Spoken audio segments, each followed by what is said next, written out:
Active listings just went parabolic in Nashville. This has me feeling a lot like 2022 when prices dropped very rapidly over a 30 to 60 day period.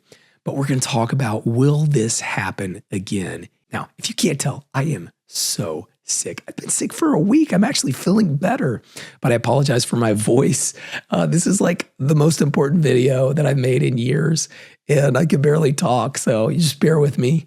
Let's start with what parabolic means. This is not a linear increase in inventory. This is a parabolic increase in inventory. What does that mean? I'm going to get to that in 1 second. Okay, but first, let's listen to Mike Simonson. And I want you to hear him talk about what the leading indicator for prices dropping are for him. Look at this chart and then listen to him talk. And then we're going to talk about what this means. In 2022, for example, we could see very specific, very rapid moments of home prices dropping. I've highlighted those in the green line here from 2022. Home prices actually dropped in June and again September 2022. Okay, so let's talk about this chart that he's showing here real quick. In June of 22, we could see the median contract price tanking. Okay, it also happened in October. This almost mirrors what happened in Nashville. In fact, it does mirror with what happened in Nashville.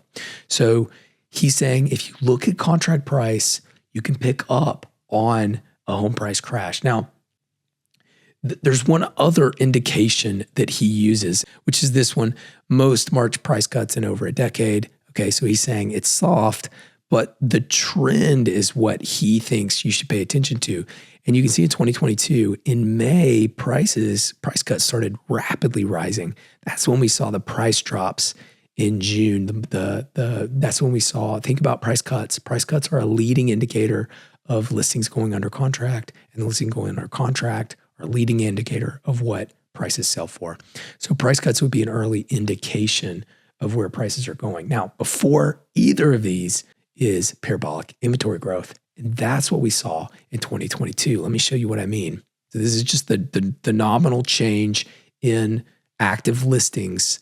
This is just Davidson Williamson, but it has 2022, 2023, 2024, and 2025 on there. Look at the difference. Look at how 2022 started bending up. Okay, that's parabolic. That's not linear. It was tracking with similar to 2023, but then it started bending up. That is parabolic inventory growth.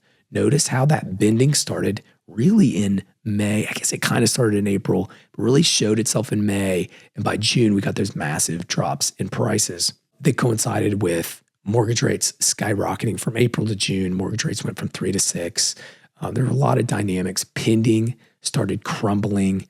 So there was a lot of rapid changes, but on the inventory side, you could see it with the active listings in 2022.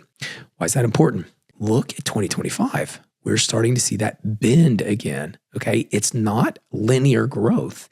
It's not consistent new listings coming on, active listings growing over time. It is a exponential or parabolic move up. Makes you wonder, is this a pull forward of people listing their houses, or is this people clamoring to list their houses as rapidly as they can? And we're going to see another parabolic move up. One way we could find that out is if we actually dug into who is listing their house. Are these owner occupants? Are these second homeowners? Are these short-term rentals? Are these investment properties? Those are the questions I have that I need to dig into. I haven't. I'm working on that, but I haven't done that yet. Let's take a look at demand, and then we're going to move into the top 10 cities of active listings and then how they've been changing over time. Demand is flat, y'all. Okay, now this is problematic for a couple of reasons. It's actually slightly down. One is that Altos is showing that pending demand is actually up year over year. This coincides with the assumption that lower year over year mortgage rate would increase demand even if it's slightly. This has been my thesis, and it is correct nationally.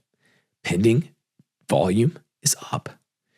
It's not up year over year for single family in Nashville. Now, when you include condos, it is up a little bit, but this is an alarm bell, okay? This means that we're no longer tracking with national demand. In fact, even with year over year lower interest rates, we're seeing flat demand. Now, part of that could just be the weather. The weather's been insane this year. Or it could be that maybe there's a slowdown in migration. That's also a possibility. I could see weather. I could see migration slowing. I think maybe a combo of both. We'll see. Nonetheless, contract volume's flat. Let's take a look at the top 10 cities nominally. Okay, here we go. Nominally. Now you can see Nashville is just so far above all the others. By the way, this is still indexed to the middle of February. That's usually when the lowest inventory is. That's why I picked that date. But you can see the growth in active listings in Nashville is just insane. So what I did was I indexed it so you can see a percent change. And this is much more informative in my opinion. Okay, what we see is actually Franklin. Franklin is growing the most from where they were in the middle of February.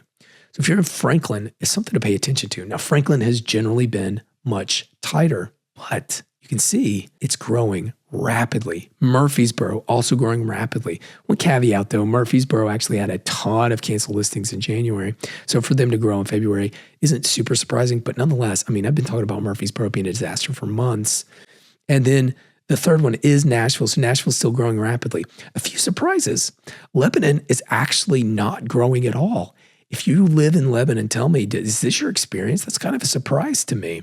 When we look at price is basically flat at 500,000 right now. And we'll probably end somewhere between 490 and 500 for April, which is down slightly 1 or 2%, but flat to March. But look at contract. Look at contract, it's way up. Remember, Mike Simonson said we would see it in contract first. We are not seeing it in contract yet. Now, price cuts, that's the other way we could see it. What are price cuts doing? Price cuts they're not breaking yet, okay? Now, part of that's just because you have parabolic increase in inventory. It's going to mute the price cut growth that you have. But nonetheless, we should see rapid price cuts right before we start seeing that price rollover. Not seeing that yet. So there's the next things that I'll be looking for. Are price cuts rapidly increasing? Not yet. We'll be looking for that. Is median sales price tanking? No. So 2 signs that we'll see prices dropping. Both of those we'll keep an eye out for. If you're a buyer, be aggressive on your offers. Look for unique property values, okay? Good location, larger than average lot, something permanent and valuable. That's very important. For a seller, don't overplay your hand. Be competitive on price. Do everything you can to present well. Use experienced agents, both for buyers and sellers. This is the time to use them, not 2021 when you could have sold a cardboard box for $300,000. Right now is the time. And then localized data, y'all. I'm telling you, this neighborhood tracker I have, you don't have to use this, but this tells you where the buyers and sellers markets are, okay? By neighborhood. It's a hyper-local market. You can tell where the green areas, those are going to be the places where sellers might be more nervous, okay? You can look at the dynamics. You can dig into them using this chart. You can get great information very quickly. It's why, you can see West Haven, which was weak and bad, really strong in February. Now, look at the active listings skyrocketing, okay? So we can use this data to our advantage. Look at the lows. Have been moving up. They're going to be moving down again? Maybe. So go hyper local. And then one more thing, 2023, I was sure that we were going to have the crash. That's when we were going to have the crash. That was until the Fed created the BTFP program. And look, I don't understand why it worked. But after that program, the housing market stabilized. Prices moved up. By 2024, prices had fully recovered from the drop in 22. The Fed is standing by. And if you don't think that they're going to print, let me just tell you, they will print during inflation if it means financial stability. Tell me what you think. Are prices going to drop? Prices not going to drop? You tell me. With that, I hope you guys have a great rest of the day. I look forward to seeing you next Saturday. Thanks a lot.